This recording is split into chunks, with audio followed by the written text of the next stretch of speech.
Pernahkah kamu merasa tidak dihargai dan diremehkan? Dan bingung harus bagaimana? Stoikisme mengajarkan kita untuk tidak menempatkan kedamaian atau kebahagiaan kita di tangan orang lain, dan untuk mengarahkan energi kita pada hal-hal yang benar-benar bisa kita kendalikan. Sikap-sikap ini praktis dan mendalam, mengajarkan kita untuk memiliki keteguhan sikap dan kendali emosi ketika menghadapi situasi sulit. Kita harus berhenti, merenung, dan memilih tindakan dengan sadar, bukan bereaksi secara impulsif. Stoikisme membimbing kita untuk lebih proaktif, berpikir sebelum bertindak, dan menumbuhkan ketahanan dalam menghadapi pelecehan dan penghinaan. Sebelum kita mulai, jangan lupa untuk subscribe ke channel ini dan tinggalkan like. Mari kita mulai. Sikap pertama, kuasai seni untuk tidak bereaksi. Pernahkah kamu berada dalam situasi di mana seseorang mencoba memancing kamu agar bereaksi marah? Bayangkan kekuatan untuk tetap tenang, tidak memberikan reaksi yang mereka harapkan darimu. Inilah prinsip seni untuk tidak bereaksi, salah satu konsep paling berharga dalam stoikisme. Misalnya, saat ada rapat dan seseorang memberikan komentar sarkastik tentang pekerjaanmu, semua orang menatapmu, menunggu kamu membalas. Namun kamu hanya mengambil napas dalam-dalam, melihat orang itu dengan tenang, dan memilih untuk tidak langsung menjawab. Momen jeda itu, kendali itu, disitulah kekuatanmu yang sebenarnya terletak. Banyak orang percaya bahwa bereaksi cepat adalah tanda kekuatan, berpikir bahwa respons cepat menunjukkan kecerdasan. Padahal, justru sebaliknya, bereaksi impulsif berarti emosi yang mengendalikanmu, bukan kamu yang mengendalikan emosi. Siapapun yang mengetahui hal ini dapat memanfaatkan kelemahanmu untuk memancing dan memanipulasimu. Stoikisme mengajarkan bahwa kekuatan sejati terletak pada kemampuan untuk tetap tenang dan jernih, bahkan saat diprovokasi. Bayangkan jika kamu dalam diskusi dengan anggota keluarga yang tahu persis bagaimana cara mengganggumu. Alih-alih menaikkan suara, kamu memutuskan untuk mendengarkan dan menjawab dengan tenang. Hal ini memang tidak mudah, tetapi dengan melakukannya, kamu tidak memperparah konflik, dan seiring waktu ketegangan akan berkurang. Kendali ini mencerminkan kebijaksanaan stoik, mengajarkan kita untuk tidak menjadi budak emosi kita sendiri. Ketika kita tidak langsung bereaksi, kita memberikan waktu bagi emosi untuk mereda, memberi kita kesempatan untuk berpikir dengan jernih dan merespon secara otentik, sesuai dengan siapa kita dan apa yang kita inginkan. Selain itu, dengan tidak bereaksi secara impulsif, kamu akan mengecoh dan membingungkan orang-orang yang mencoba membuatmu goyah. Mereka mengharapkan ledakan atau serangan balik, sesuatu yang membenarkan provokasi. Dengan tidak bereaksi, kamu memutus siklus ini, dan menunjukkan bahwa kamulah yang berkuasa. Bayangkan dampak dari pengendalian diri ini dalam hidupmu. Alih-alih dianggap sebagai seseorang yang mudah terbawa emosi, kamu akan dihormati sebagai pribadi yang tenang dan stabil. Orang-orang akan mulai lebih menghormatimu, melihatmu sebagai seseorang yang berpikir sebelum bertindak, dan tidak mudah terpengaruh. Kemampuan ini tidak hanya memperbaiki hubunganmu dengan orang lain, tetapi juga meningkatkan kedamaian batinmu. Dengan menguasai seni untuk tidak bereaksi, kamu akan menjalani hidup dengan lebih damai, tidak lagi terganggu oleh provokasi kecil dalam kehidupan sehari-hari. Kamu akan menyadari bahwa kamu memiliki kekuatan untuk memilih responmu sendiri, hidup sesuai dengan nilai-nilaimu, dan tidak menjadi sandera emosi orang lain. Jadi, saat seseorang mencoba memprovokasimu, ingatlah seni untuk tidak bereaksi. Gunakan momen itu untuk bernapas, tenang, dan pilih responmu dengan bijaksana. Kamu akan terkejut dengan perbedaan yang dihasilkan dalam hidupmu, dan penghargaan yang akan kamu dapatkan dari orang lain. Seni untuk tidak bereaksi adalah salah satu kekuatan terbesar yang ditawarkan stoikisme kepada kita. Sikap kedua, gunakan diam sebagai sekutu terbesarmu. Pernahkah kamu memperhatikan bagaimana kadang-kadang diam bisa berbicara lebih keras daripada mencoba berteriak? Bayangkan seseorang mencoba memprovokasimu, tidak menghargaimu, berharap kamu meledak, tapi alih-alih kamu tetap diam, mengamati dengan tenang. Inilah kekuatan dari diam yang strategis, sebuah alat stoik yang bisa sepenuhnya mengubah interaksimu. Dalam stoikisme, diam bukan hanya tentang tidak berbicara, tapi sebuah pilihan yang disengaja, sebuah tindakan kendali dan kekuatan. Ketika kamu memilih untuk tetap diam dan tidak bereaksi terhadap provokasi, kamu menunjukkan penguasaan atas emosimu, sesuatu yang jarang dimiliki orang. Kendali diri ini akan melucuti dan membingungkan orang lain yang mengharapkan reaksi darimu. Bayangkan saat kamu diremehkan atau tidak dihargai. Jika kamu mencoba menjelaskan atau berdebat, kamu malah akan bermain dalam permainan orang lain dan menuruti keinginan mereka. Tetapi ketika kamu menggunakan diam, kamu menolak untuk ikut serta dalam dinamika itu dan hidup tanpa terpengaruh oleh mereka. Diam juga memberimu waktu untuk berpikir, menilai situasi, dan memutuskan respons terbaik. Jika memang perlu merespon, diam memungkinkan kamu untuk menunjukkan bahwa kamu tidak dikendalikan oleh emosi sesaat. Ini membingungkan mereka yang mencoba mengganggumu, karena kebanyakan orang terbiasa dengan reaksi cepat. Mereka berharap kita bereaksi, meledak, atau menjadi defensif. Dengan tetap diam, kamu menunjukkan bahwa kamu tidak perlu pengakuan atau persetujuan orang lain untuk menghargai dirimu. Kekuatanmu berasal dari dalam, bukan dari pendapat orang lain. Jadi, lain kali ketika seseorang mencoba untuk tidak menghargaimu, ingatlah kekuatan dari diam.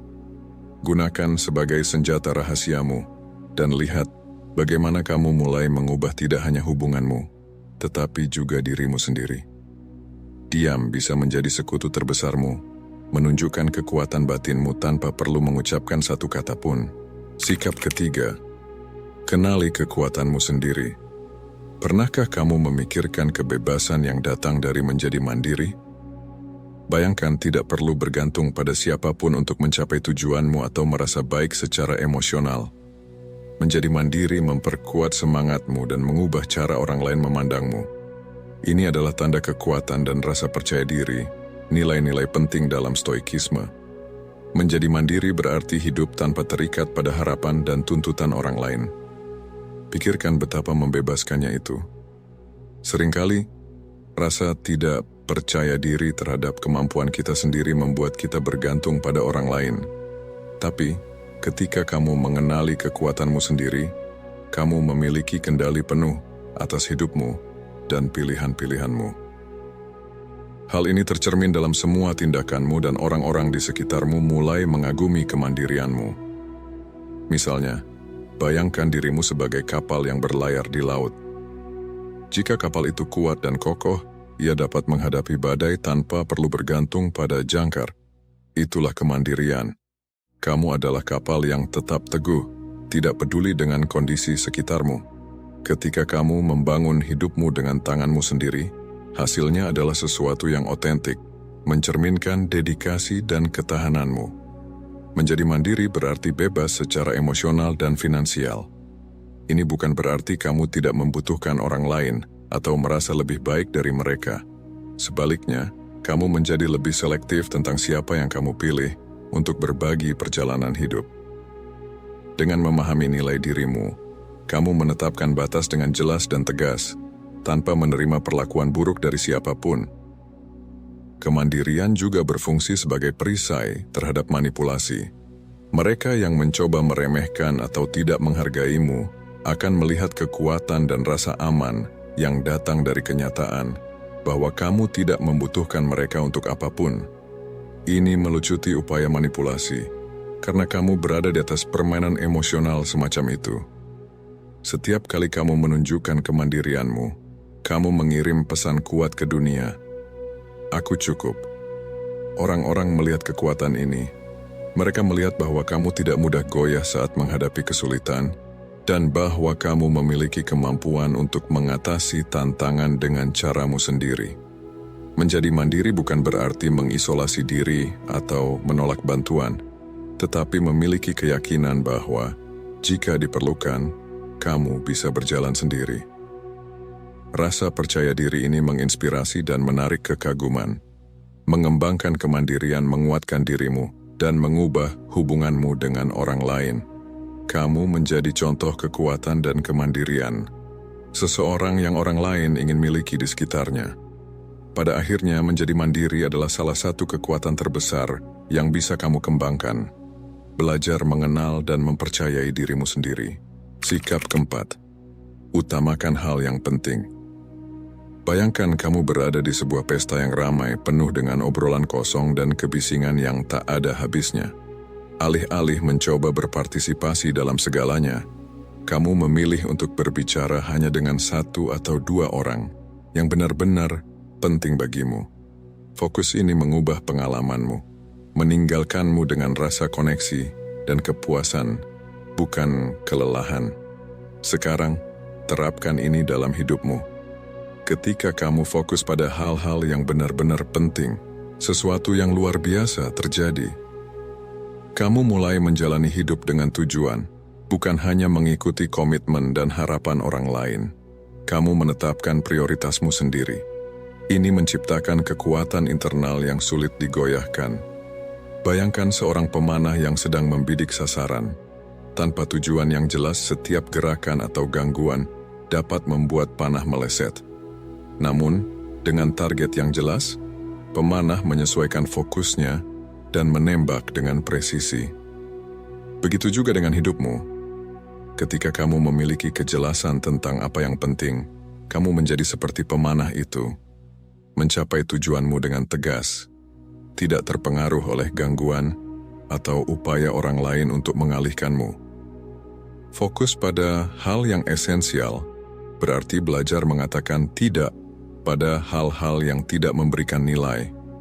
Ini bukan hanya tentang menolak komitmen, tetapi juga mengatakan tidak pada rasa frustrasi, kekhawatiran berlebihan, aktivitas yang menghabiskan waktumu, dan kebiasaan yang merusak kesehatan dan kesejahteraanmu. Mengatakan tidak pada pikiran negatif, pengaruh buruk, dan gangguan yang tidak perlu sangatlah penting. Hal ini membebaskan waktumu dan energimu, sambil mengirimkan pesan yang jelas bahwa kamu tahu apa yang kamu inginkan dan tidak akan teralihkan oleh hal-hal sepele. Orang yang mencoba tidak menghargaimu tidak tahu cara menghadapi ini, karena kamu tidak bermain dalam permainan mereka. Fokus pada hal yang penting, membawa kedamaian batin.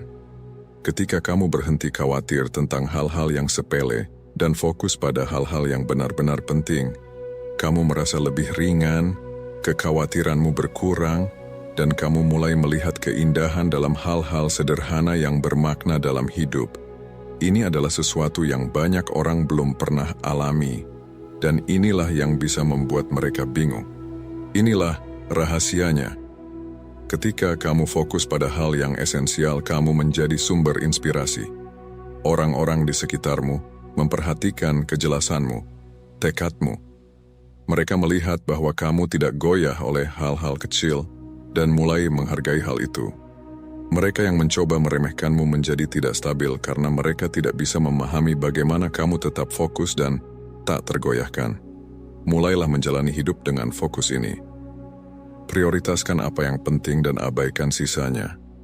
Ini adalah salah satu pelajaran paling kuat dari stoikisme dan dapat sepenuhnya mengubah bagaimana kamu hidup dan dipandang oleh orang lain. Sikap kelima, waktu, sumber kebijaksanaan. Bayangkan bisa mengubah setiap momen menjadi kesempatan untuk tumbuh dan berkembang.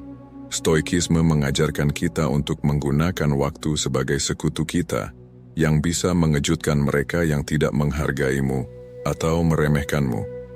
Pikirkan, alam, sebuah pohon tumbuh dengan kecepatan sendiri, tanpa tergesa-gesa, tidak peduli dengan musim atau badai. Seiring waktu, ia menjadi kuat dan tak tergoyahkan. Stoik juga melihat waktu sebagai sekutu, mengubah kesulitan menjadi kekuatan dan kesabaran menjadi kekuatan. Ketika seseorang mencoba memprovokasimu dan mendesakmu untuk bereaksi dengan cepat, Ketenanganmu bisa membuat mereka bingung, sementara orang-orang di sekitarmu terburu-buru untuk menyelesaikan segalanya segera. Kamu tetap tenang. Kemampuan ini untuk menunggu, memberikan waktu yang cukup, menunjukkan kekuatan batin yang jarang ditemukan. Menggunakan waktu sebagai sekutu bukan berarti pasif atau tidak melakukan apa-apa. Sebaliknya, ini adalah bentuk kendali aktif. Ketika kamu memilih untuk menunggu saat yang tepat untuk bertindak, kamu menunjukkan pemahaman mendalam tentang keadaan dan keyakinan dalam kemampuanmu untuk menghadapi situasi apapun. Bayangkan situasi di mana kamu mengambil keputusan cepat tanpa banyak berpikir dan kemudian menyesalinya. Sekarang, bayangkan jika kamu menunggu lebih lama, merenungkannya lebih baik, dan membiarkan waktu menunjukkan jalan yang benar. Inilah kebijaksanaan waktu, pelajaran Stoik yang mengajarkan kita pentingnya tidak bertindak impulsif, tetapi dengan refleksi dan pertimbangan. Mereka yang mengamatimu mungkin awalnya meremehkanmu, mengira kamu ragu atau bimbang. Tapi seiring waktu, mereka akan melihat bahwa kamu tidak bereaksi sembarangan, melainkan bertindak sesuai dengan rencana yang matang. Mengetahui bahwa waktu akan membawa peluang dan solusi baru adalah tanda kekuatan sejati. Sikap keenam, mendesak batasan yang jelas. Bayangkan kamu sedang mengemudi di jalan raya yang sibuk dengan batas kecepatan, lampu lalu lintas, dan penyeberangan pejalan kaki. Kamu mengikuti aturan lalu lintas, menghormati batasan, dan berhenti di lampu merah untuk memastikan keselamatan semua orang. Seperti di jalan raya ini, kita perlu menetapkan batasan yang jelas dalam hidup kita agar tetap harmonis dan seimbang. Menetapkan batasan adalah bentuk penghargaan diri dan sangat penting agar orang lain juga menghargaimu. Ini bukan berarti mendorong orang pergi, tetapi menciptakan ruang aman di mana kamu bisa berkembang. Ketika kamu menentukan apa yang dapat diterima dan apa yang tidak, kamu menyampaikan kepada dunia bahwa kamu cukup menghargai dirimu sendiri untuk melindungi kesejahteraan dan kualitas emosionalmu. Seperti di bioskop, jika tidak ada aturan untuk tenang selama film, kebisingan akan mengganggu semua orang. Dengan menetapkan aturan-aturan ini, kamu menciptakan lingkungan yang tepat bagi semua orang. Demikian pula, dengan menetapkan batasan dalam hidupmu, kamu melindungi kedamaian batin dan waktumu, yang merupakan beberapa sumber daya paling berharga yang kita miliki. Ketika kamu berani menetapkan batasan, orang mulai memperlakukanmu dengan lebih hormat. Mereka menyadari bahwa kamu menghargai waktu dan energimu yang bisa mengganggu mereka yang terbiasa melangkahi batasanmu. Karena sekarang mereka harus menyesuaikan sikap mereka. Menetapkan batasan juga memberimu rasa kendali. Kamu tidak lagi berada di bawah tekanan urgensi dan harapan orang lain. Kamu yang memutuskan di mana akan menginvestasikan waktu dan energimu, memberi kebebasan besar dan membuatmu merasa lebih kuat dan percaya diri dalam keputusanmu. Jangan berpikir bahwa menetapkan batasan adalah tindakan egois. Ingat contoh, mengemudi di jalan raya yang sibuk tanpa ada batasan atau rambu-rambu lalu lintas akan menjadi kekacauan total. Demikian juga, hidup kita tanpa batasan menjadi kacau, dan orang-orang merasa berhak atas waktu dan energi kita. Menetapkan batasan menciptakan keseimbangan dan merupakan salah satu tindakan cinta diri terbesar yang bisa kamu lakukan. Sikap ketujuh, kejujuran brutal. Mari kita bahas salah satu kebajikan paling kuat dan transformatif dalam stoikisme, kejujuran. Kejujuran bukan hanya tentang jujur, tapi juga mengadopsi kejujuran yang langsung dan terus terang, tanpa memperhalus kebenaran. Transparansi stoik ini bisa menjadi alat yang sangat kuat untuk melucuti kritik dan mereka yang tidak menghargaimu.